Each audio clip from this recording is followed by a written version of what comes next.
All one peeps. Now the PS Portal update 6.0 is out, and we all like to know, is it worth the hype? Sort of.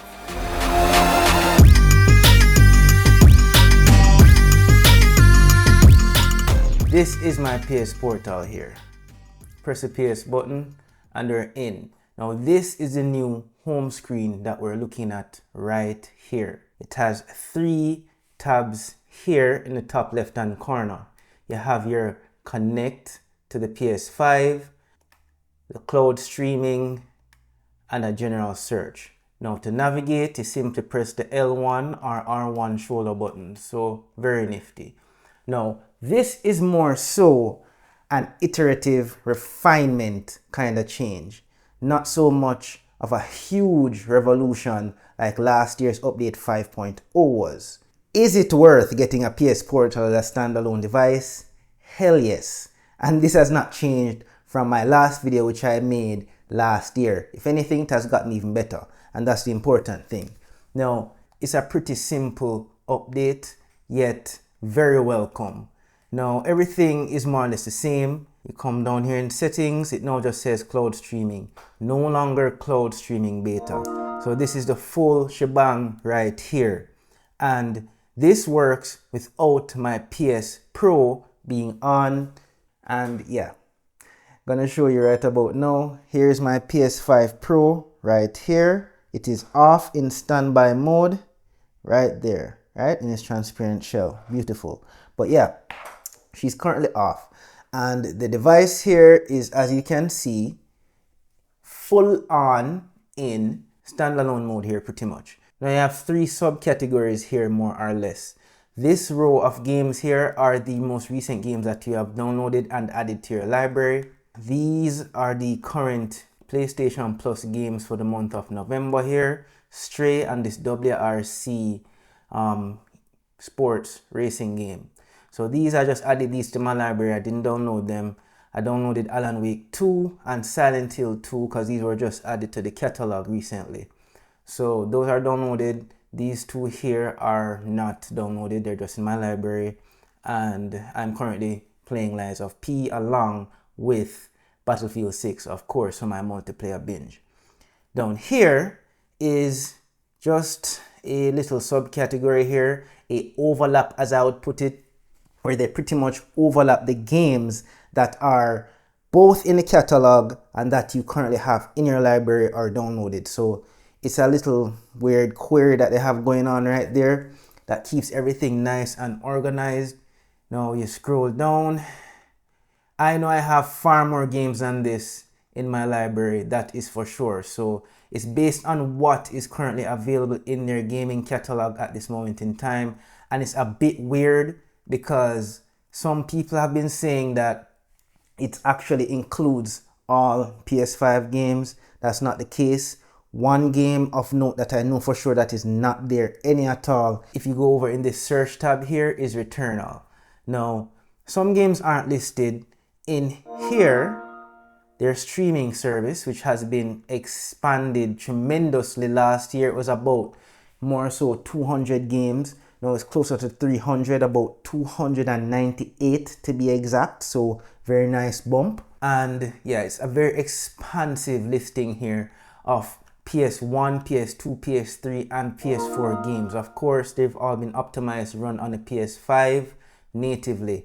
So very expansive listing here. However, this doesn't show everything. According to Sony, it's about 2,800 plus games, which is pretty good. That's a wide selection. There's something there for everyone, but it still doesn't show everything. So far, I can confirm Tekken 7, which I own, is not at all available for streaming. And as I said before, Returnal.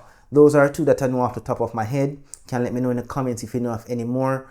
But that just goes to show not everything is available for cloud streaming. So that's something of note. So you aren't getting everything, but this is easily years worth of games here for anyone to play. So highly recommend you check this out. My PS5 is currently off. I'm just going to, run some Lies of P here for two reasons. I actually want to show a bit of performance differences as well, which really and truly there isn't much difference. I mean, there has been slight lag, perceptible by some, imperceptible by most, but after playing for a few minutes, I can guarantee your body naturally adjusts and you don't really notice it anymore. So very cool. I love that.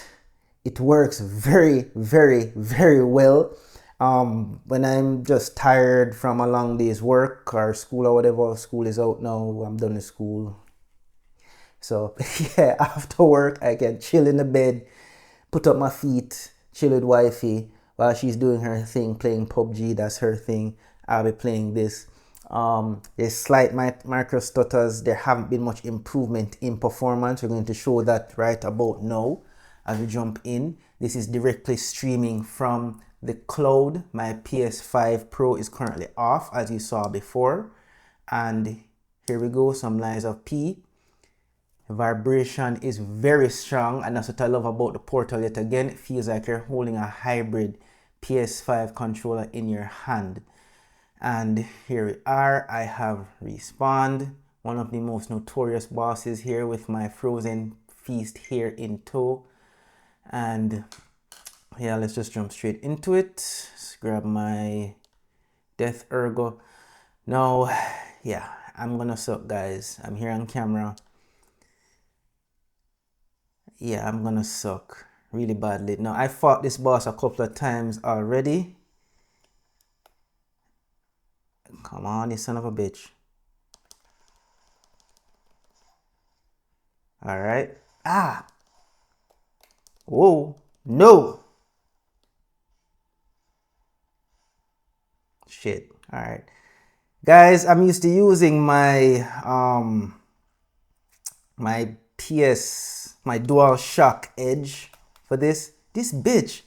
Oh, that was a feint attack. All right. I'm gonna die. Yeah, I've almost killed this boss several times and haven't quite met the mark. Shit. He just... Oh, shit. But anyway, I'm dead. But yeah, this is not optimal for me. You make split-second decisions in this game, or else you're gonna die quite often. But as you can see, it looks great. It performs great. There's no artifacting. You can look at my thumbs to see how the lag is. It's not bad at all. Yeah, and it's pretty awkward here playing on camera, to be quite honest, but it runs extremely well. You're getting 1080-60 here, very smooth, buttery smooth. Your mileage will vary depending on your internet connection and how far you are from your router. My router is literally just a few feet away behind me. My PS5 Pro is right there, even though it's off. I don't know why I'm even mentioning that. And now we're actually going to test running this thing, streaming it directly from the PS5 Pro via my home network. So I'm gonna jump off this. Let's just head back out. Oh, and before I continue, there's some other new features here as well. You can, of course, close the game here. You can do game invitations here. Something of note, it has the other people who you're playing with have to actually be streaming the game, the same game as well. So a little wonky there. You can change resolution here depending on if you want better performance, depending on your connection strength, your brightness, your PS Link device, which is for your PS Pulse Explorers or Elites. 3D audio is now available, peeps. I'm going to get into that shortly as well. Troubleshooting, where you can actually restore your license for the game and show your network status. Now, that is it. I'm going to be blurring out my network name for obvious reasons, but as you can see, very nice. It shows your signal strength, your resolution, your download speed, upload speed, your latency, and frame corruption or whatever else that is there. So very nifty and very useful. And of course, you can go into your settings, which really and truly just to close the game or whatever. So we're closing out of that right now, coming back out to the main menu. And it actually brings you right into settings there when you use the settings option to close the game. So we're out of that. And that's it. So it's more a refinement, not a revolutionary change. And yeah, that's it. Now jumping into the PS5 here now, going straight to my PS5 Pro, connecting it. It takes a little while to jump in. So while it's doing its thing, let's speak about one of the more notable changes. The most notable change for me, actually, 3D audio. Full-on 3D audio is now available, regardless if it is via a PS Link device, as I mentioned before, the PS Pulse Elite or the PS Pulse Explorers, or a wired headsets such as these right here. I'm leaving this here while it continues to actually log into my system.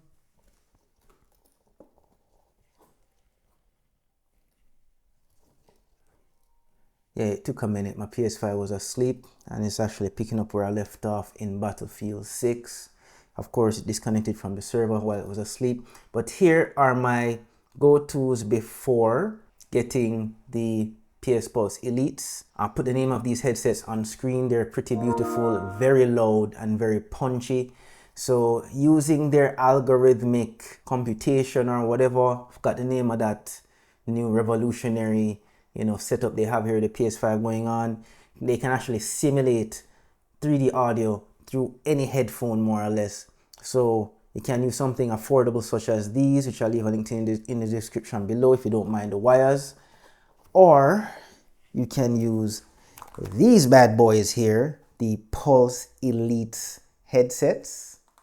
Love these things, can't put them down. Planar magnetic drivers at a very affordable price. Awesome retractable microphone. Love these headsets, can't do without them now. And yeah, it works pretty flawlessly, guys, and a very welcome change. This has definitely changed my enjoyment of the PS Pulse. What's the PS Pulse, guys? There's so many weird ass names. The PlayStation Portal. Yeah. Oh, another notable change, pressing the PlayStation button here also brings up the menu here on the side. You can also swipe left like you usually do as well. But here, go to PS5 home. That's how you get back to the home page here. And yeah, pretty cool. Let's jump back into Lies of P here, just to show you guys, how this thing is performing. Really and truly, it just jumps right into the game. It's actually going to be faster because it's loading directly from the PS5 itself. Now, with me being so close to the PS5, there's going to be much less imperceptible lag. My network is behind me. PS5 Pro is right there. It's going to be a good time. So, jump straight back into the game. And again, no interruptions. Let's continue where we left off. And here we are, right here. And right off the bat, peeps, I'm not even kidding. For some strange reason, the lag actually feels a little better. I'm gonna die again, so don't laugh at me. Especially since I actually use this thing here, my DualSense Edge. Son of a bitch. Suck your mother. Ow! No! Alright, I'm gonna die again, but whatever. So, yeah, peeps. I don't even remember what the hell the sprint button is. Oh, yes, O. Yeah, man. So, you got me. But yeah, I'm gonna die. Yeah, I'm gonna die right here. I'm not dead yet. But yeah, guys, the lag here is actually somewhat a little better to me, in my honest opinion. Yeah, he's gonna do a huge combo right now. He's not gonna stop. He's not gonna stop. How the hell did he get me in that? I have no clue. And this is a two-phase fight, peeps, so I'm nowhere yet. I'm just gonna let him kill me. Just kill me. You haven't killed me yet? Yeah, I'm dead. So yeah. The lag is actually a little better streaming directly from the PS5. I will say. So I would say streaming from the servers actually works best with more casual story-based games. Hardcore games like these that require split-second precision, I may not recommend you stream that directly, but hey, it works, and it works very, very well. If you're on a budget and you want to just play some games, especially on the go, yes, you need Wi-Fi. That will never change until they make a standalone handheld device. But I'm going to say the same thing. There's never a better time to grab a Portal than now. Last year was a good time. Now is the best time. If you have a PS5 already, this is a nice addition to your setup. A very nice accessory. Not necessarily a must-have, but if you have $200 laying around, it's an excellent gift and a definitely fun toy and gadget to have around. I can't put it down really and truly. For games like Battlefield 6, which just came out, yeah, you wouldn't want to use this because you're going to not do so well online, obviously. And for games like Lies of P and Souls-like games, it may prove to be a hassle. You'll adjust to it, but there is a little learning curve and adjustment period for that. But yeah, so that's it, peeps. More of a iteration more than a revolution. For me, the biggest and most exciting change, really and truly, is the 3D audio that has brought a new dimension to immersion in gaming on the Portal. And that's it for me. Anyone else who has checked this update out, let me know what your personal and best new feature is for this update, or if it really and truly doesn't matter to you any at all. This new interface here is definitely a welcome change. I am still not used to pressing this to get back to the home. Of course, the touchscreen always works. And if I want to come out of the PS5 completely, I can just press disconnect. It will ask me to put the PS5 in rest mode or not. I keep that checked at all times because I keep mine in rest mode so that it updates all the time. And there it is. Quickly launches you out into the menu. Turn on back my camera here. And there is my PS5 Pro back in rest mode. So there it is. It does its job, and it does it very, very well. And it's a very nice, slick interface. It feels a lot more mature now. And that's it, peeps. PS Portal Update 6.0. Sony is doing well. I'm glad that they did not abandon that device and actually making it better. They may in fact be warming up to the handheld PS5 or handheld PS6 that is rumored to come out. Let's hope for that. So that's about it, peeps. Thanks for tuning in. You don't know, I'll appreciate a like, subscribe, and of course hitting that little notification bell so you know when the next video is out. Hit me up in the comments, of course, if you have any further questions or anything you want me to expound upon that I may have missed in this video. See you guys in the next one. Peace out and take care.